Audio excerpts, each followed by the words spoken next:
Hi, my name is Dr. Rupa Shah and I'm a qualified MBBS doctor. I'm excited to partner with PCOS Club India with their PCOS awareness campaign this month. In this video, I'll be answering some of the frequently asked questions on plant-based diet and PCOS reversal.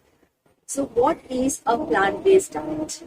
A plant-based diet means food that comes from plants. It does not contain any food of any animal origin, which means no dairy products, no meat, no eggs, and no fish.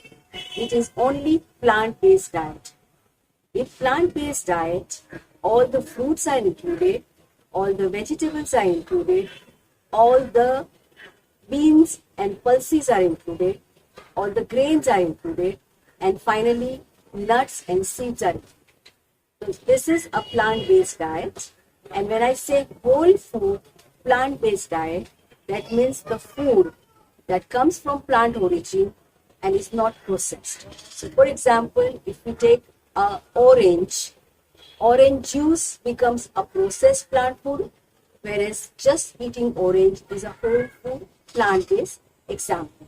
So this is what is called as whole food plant-based diet, where the foods are minimally or almost not processed. When we give up dairy products, what about our calcium needs? This is the question that I am asked so often. So let me explain that yes, we understand that dairy is known to us as a source of calcium. However, where does a cow, buffalo, elephant, or a horse get calcium from? Definitely from the grass, that is plant-based. So, the primary source of calcium is definitely plant-based diet. Now, you can get very good calcium from sesame seeds. Sesame seeds is having 30 times more calcium than dairy products. Then you also get it from flax seeds, also from rajgira. You can also get it from tofu. You can also get it from ragi. Ragi is naturally, that is very commonly used in many parts of India. You also get it from various greens like wheat greens or rajgira greens or radish greens. And you also can get it from almonds and such nuts also. So there are so many good sources of calcium based on plant-based diet. You can have it and it's very sufficient to supply and meet our calcium needs. In fact, the calcium from the plant-based diet is more bioavailable and assimilated in the body. So on a plant-based diet, we don't see any calcium deficiency. By going on a plant-based diet and then not eating any non-veg foods, how will I get my protein needs met? This is another question that I'm asked very often. What about my protein? So we have this concept in our head that meat equal to protein. And in lacto-vegetarian, it is usually the milk equal to protein and calcium. However, in a plant-based diet, there is sufficient protein available. It can start right from all our humble beans. The number one is soya beans, and all other beans and pulses are very good sources of protein. Also seeds like pumpkin seeds, these also are very rich source of protein.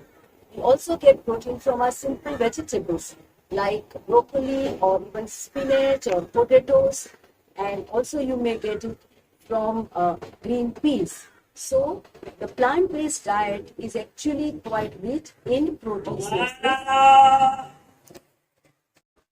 And so also in our day-to-day food, if we add some sprouts, that also is going to supply sufficient protein. So we do get very good protein from plant-based diet.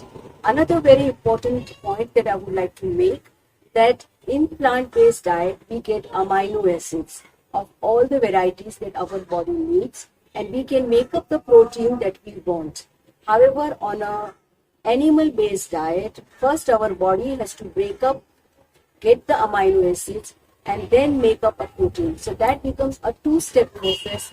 When take the protein from a plant-based diet, it's a one-step process. And to prove the point, recently there was a very good film that was released. It's called as The Game Changers. And this movie is covering all the excellent vegan athletes across the globe who are into various kinds of sports activities. And they have proven the point by excelling in every field that they get sufficient protein from a plant-based diet. And not only sufficient, but even extra protein for their wear and tear needs while they are performing. Also, another question, that how do I switch over to a plant-based diet? How do I make it sufficient? How do I make it sustainable? How do I actually do it? Is there any difficulties? So the question is very simple, that we live in India and we've been eating Indian food, and which is very simple. It is roti, sabji, dal, chawal, and a little bit of salad. This is what we eat, and this is all plant-based. Across the world, also people eat rice and potatoes and beans and breads and soup, and lot of these food is already plant-based diet. What we don't need to eat is the animal-based food like dairy products or meat or eggs or fish. So the plant-based diet is available. All fruits are available. All veggies are available. So these foods are available all over. You can find them. So you eat them, definitely. That's number one. Number two, you get many meat replacements available in the market.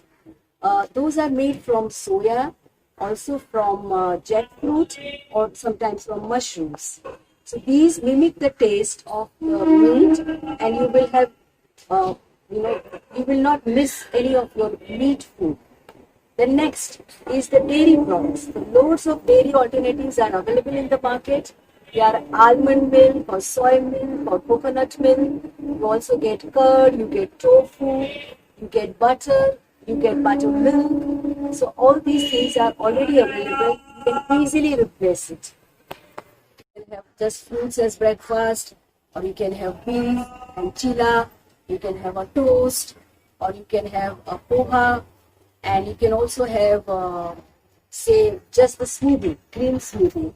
For your lunch, you can have roti, sabji, and maybe a salad or a lentils.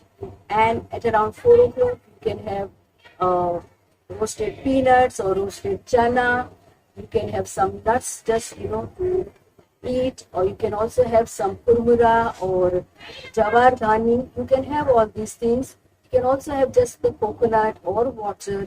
For your tea and coffee replacement, you can have just some herbal drink, which is made only in water. And then last, in the night, you can have a very simple meal like soup and some unpolished rice, or a pulao, or you can have also a roti sabji again. You can also have variety of millets in your diet, particularly ragi is very good for calcium. So all this is becoming your balanced diet, and this is sufficient. And your daily diet plan have to be exactly meeting to your physical needs. If you are physically very active, you are going to get more hungry, and then you can add the quantity as per your needs. Another very frequently asked question is that on a plant-based diet, people are deficient on vitamin B12. So my answer is this, that vitamin B12 deficiency is observed across the board. We see it also those who are eating non-veg food, and also those who are lacto-vegetarian. It is across the board. However, it is said that those who are on a plant-based diet have to be careful and observe their vitamin B12 deficiency. In these days of over-hygiene, there is a possibility that we all need supplements, and we definitely recommend some natural vegan vitamin B12 supplements. And I usually inspire my patients to test their blood once every year and make sure that there is no vitamin B12 deficiency. Also, another question that I am asked, is about vitamin D deficiency. Now, we get vitamin D from sunshine, but in these times, we are all most of the time indoors and we are not exposed to sunlight. And because of that, vitamin D deficiency is very common. So obviously, test your blood, and if you find you are deficient, I recommend that you take a vegan supplement, as to replenish your needs for vitamin D, because vitamin D is also going to affect your calcium absorption in your body. So apart from these two vitamins, I do not worry about any other deficiencies like calcium or iron or zinc or protein, not at all, because plant-based diet is sufficient in all this.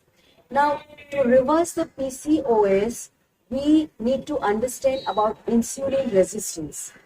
There is a disease called as metabolic disease. It is also called as metabolic syndrome X, which includes hypothyroid, PCOD, type 2 diabetes, high blood pressure, heart disease, and bad lipid profile. Of course, apart from that, there is obesity. So all these things together make metabolic syndrome X, and insulin resistance is very important part of it. So PCOS also has insulin resistance, and a plant-based diet is found to be extremely good in reversing the insulin resistance. Once the insulin resistance comes down, your PCOS also can be reversed completely. And this is what exactly happens. Remember, going on a whole food plant-based diet is not a diet for a short time. It's really something that you take in for your life. It's for your lifestyle. It's something that you integrate. Because if you go back to the same lifestyle that you had before, like say eating cakes and pastries and processed foods and a lot of chemicals in it, and also a lot of meat and dairy which is laden with hormones, antibiotics, all this is going to disturb the hormonal cycle in our body, and then PCOS is the result of that. So therefore, going on a whole food plant-based diet for reversal of PCOS, and number two, for prevention of PCOS is the way forward. And there's no need to go back to your previous lifetime. This is the way forward for maintaining, and also if you're planning to have babies, this is the diet that's going to help you also conceive naturally, and also avoid all those hormonal supports that you might need otherwise if you are diagnosed with PCOS.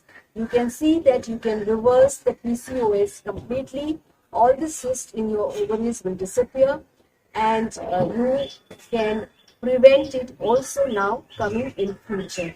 This is the way forward.